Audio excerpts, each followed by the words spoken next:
Broker Moves is brought to you by FNArena. Insights, data, quality over noise. Subscribe now at FNArena.com.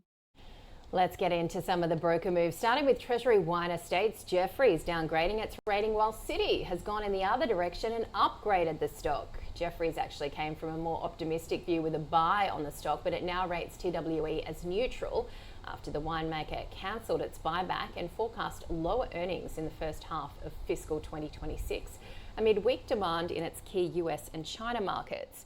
Citi, on the other hand, upgrading TWE to neutral from sell, believing the CEO's strategies to improve position and prospects seem, quote, reasonable. Still in the consumer space, Jefferies is cutting its target price on ARB to $41 on demand concerns. The broker concerned over ARB's aftermarket segment due to a weak consumer macro environment and also after recent store visits.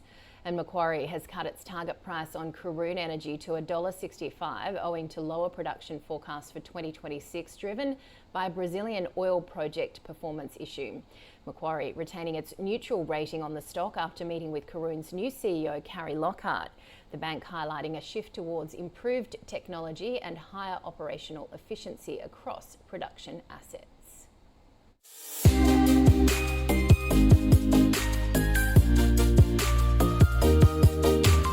Broker Moves is brought to you by FNArena. Insights, data, quality over noise. Subscribe now at FNArena.com. All right, let's get some more broker moves on radar with Rudy Philippak-Van Dyke from FNArena joining us now. Good to see you, Rudy. Let's start with what we're seeing with Netwealth Group there. Bell Potter upgrading it. Yes, and the upgrade was before Netwealth, of course, decided that they are going to reimburse some of the victims of some of the failed fraudulent schemes we had in the past few years. But Netwealth is a bit in the same position as the likes of Hub24, share market not going anywhere. Those higher PE stocks are coming under pressure. It's a true bear market for that segment of the market, but logically, that's what you get, is that as those share prices keep falling, you will get upgrades from stockbrokers. In this case, there's a buy recommendation for Netwealth. Share price too cheaply, even with the fact, of course, that when they have to pay money to victims, it goes out of the shareholders' rewards. But Bell Potter is actually suggesting that operationally, Netwealth is more than likely to outperform on current forecasts, and at the moment doesn't count, but at some stage it will. There's been another upgrade as well, this time in the healthcare space with Sigma. What are the brokers saying here? Well, it's all the same story. I mean, Sigma is ever since listing after the, let's call it a merger, because that's what they do, but it's actually a reverse takeover of course the discount chemists that is now moved into Sigma.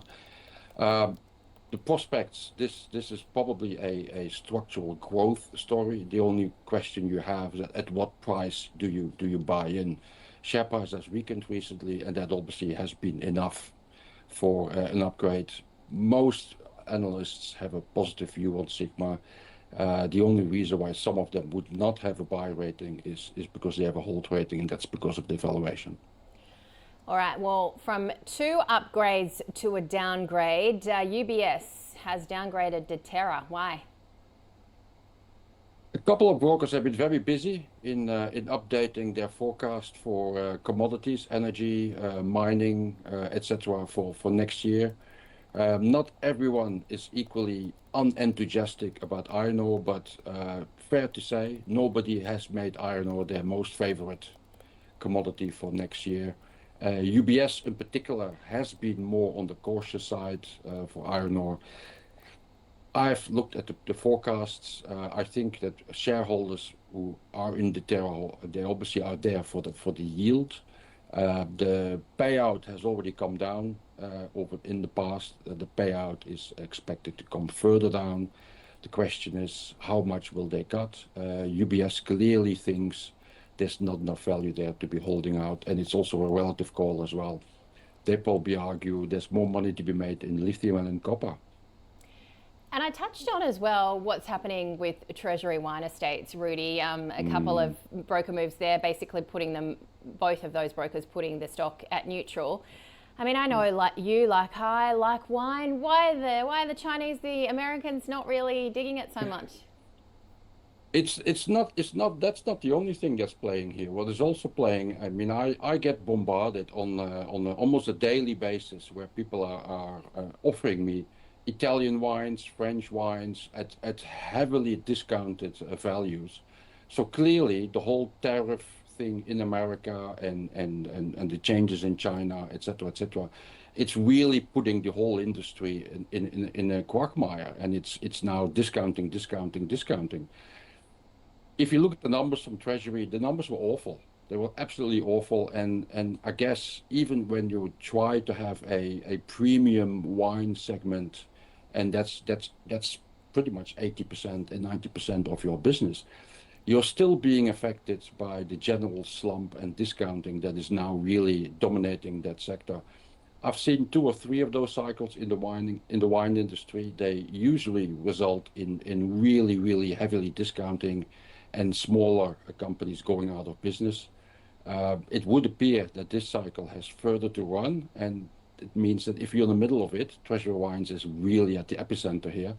You just can't escape it, and it's difficult to predict how long and how deep this might go, and how much they can do themselves. I mean, if everyone around you is discounting, there's no way they can escape the general trend.